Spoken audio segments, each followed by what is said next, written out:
Il y a des livres qui, même des décennies après leur publication, continuent de faire parler, et parfois de déranger. Aujourd'hui, on va s'attaquer à l'un d'eux. Un livre écrit il y a plus de 70 ans, une analyse qui, on va le voir, soulève encore beaucoup de questions. Ce livre, c'est La question juive. En réalité, c'est une partie d'un ouvrage plus vaste, La vocation du monde islamique. Et son auteur, ce n'est pas n'importe qui, c'est Malek Bennabi, un immense penseur postcolonial algérien. Alors là, tout de suite, la question qui nous vient à l'esprit, c'est mais pourquoi? Pourquoi est-ce que Malek Bennabi, un intellectuel qui a dédié toute sa vie à penser la renaissance du monde musulman, a ressenti le besoin d'écrire un livre entier pour analyser la question juive en Europe? C'est un vrai mystère et c'est justement ce qu'on va tenter de percer aujourd'hui. Alors, pour y voir plus clair, voilà comment on va procéder.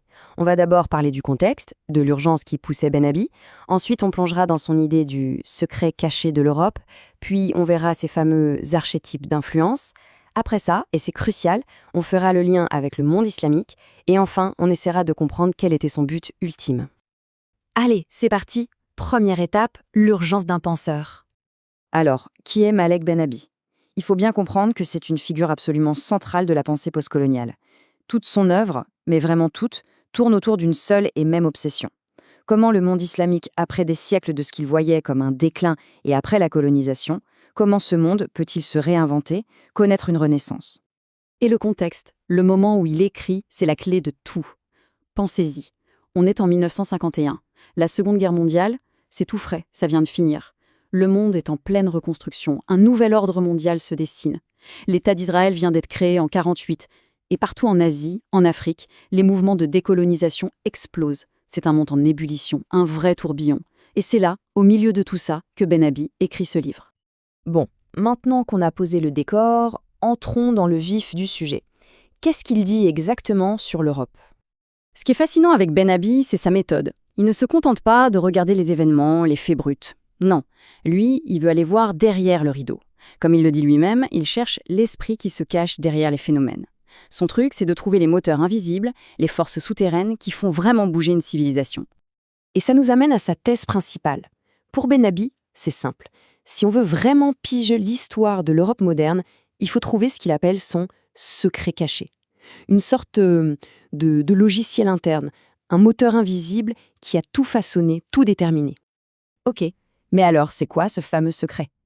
Eh bien, selon son analyse, tous les grands mouvements qu'on connaît, la démocratie, le marxisme, le colonialisme, tout ça, pour lui, ce ne sont que des conséquences, des manifestations en surface.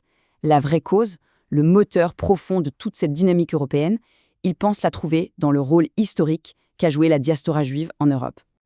Ok, c'est une thèse forte. Voyons un peu comment il la développe. Pour ça, il a une méthode bien à lui. Il utilise ce qu'il appelle des archétypes. Concrètement, dans son livre, il va identifier plusieurs profils ou archétypes pour analyser cette influence. Il parle de l'intellectuel, du citoyen, du moderne et d'autres encore. C'est sa grille de lecture, en quelque sorte, pour essayer de décomposer cette dynamique complexe. Pour que ce soit bien clair, prenons un exemple. L'archétype de l'intellectuel. Bennabi va lui consacrer un chapitre entier. Et là, il va essayer de retracer l'influence qu'il attribue à cette figure, depuis la Renaissance jusqu'à son époque, que ce soit dans les idées, dans la finance ou dans la culture. C'est vraiment une analyse sur le temps long. Mais attention, le point le plus important de son analyse, c'est que ces archétypes ne sont pas des électrons libres. Pour lui, ils travaillent ensemble, en synergie, et ils sont présents partout. En politique, en économie, dans les arts, partout. Et c'est cette action d'ensemble qui, selon sa thèse, aurait dessiné la trajectoire de l'Occident. Bon, on a vu l'analyse de l'Europe, mais là, il faut absolument revenir à notre question du début. Pourquoi? Qu'est-ce que ça vient faire dans l'œuvre d'un penseur focalisé sur le monde musulman? C'est maintenant que toutes les pièces du puzzle s'assemblent. Pour comprendre où il veut en venir, il y a un mot, un concept, inventé par Bennabi lui-même, qu'il faut absolument saisir. C'est la colonisabilité. Attention, ce n'est pas la colonisation, c'est autre chose. La colonisabilité, pour lui, c'est une sorte de maladie interne. C'est l'ensemble des faiblesses sociales, culturelles, spirituelles, qui font qu'une société devient colonisable, prête à être dominée en quelque sorte. En fait, tout le projet de Bennabi, c'est de faire un diagnostic. Il se voit un peu comme un médecin qui examine son patient, le monde islamique. Et pour lui, avant de proposer un remède, il faut d'abord poser le bon diagnostic sur la maladie. Et cette maladie, c'est la colonisabilité. Et voilà, la connexion devient limpide, non?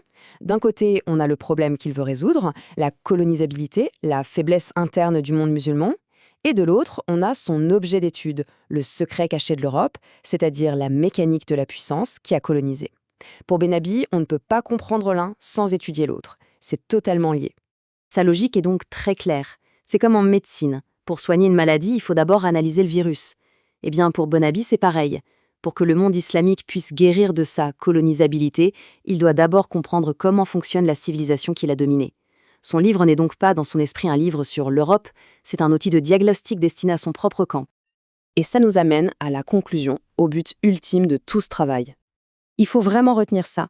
Toute cette analyse, qu'on la trouve pertinente ou discutable, n'est qu'un moyen pour arriver à une fin.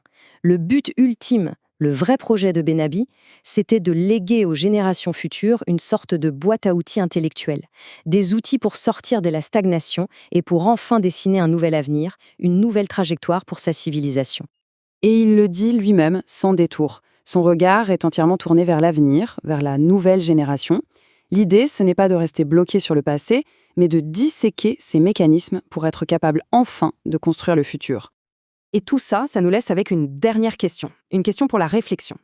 Qu'on soit d'accord ou non avec l'analyse de Benabi, ça nous interroge. Comment est-ce que ces grandes grilles de lecture du passé, ces tentatives de trouver des secrets cachés dans l'histoire, comment est-ce que tout ça continue de façonner notre perception du monde aujourd'hui, notre vision des civilisations et finalement notre propre identité? C'est une question qui mérite d'être posée.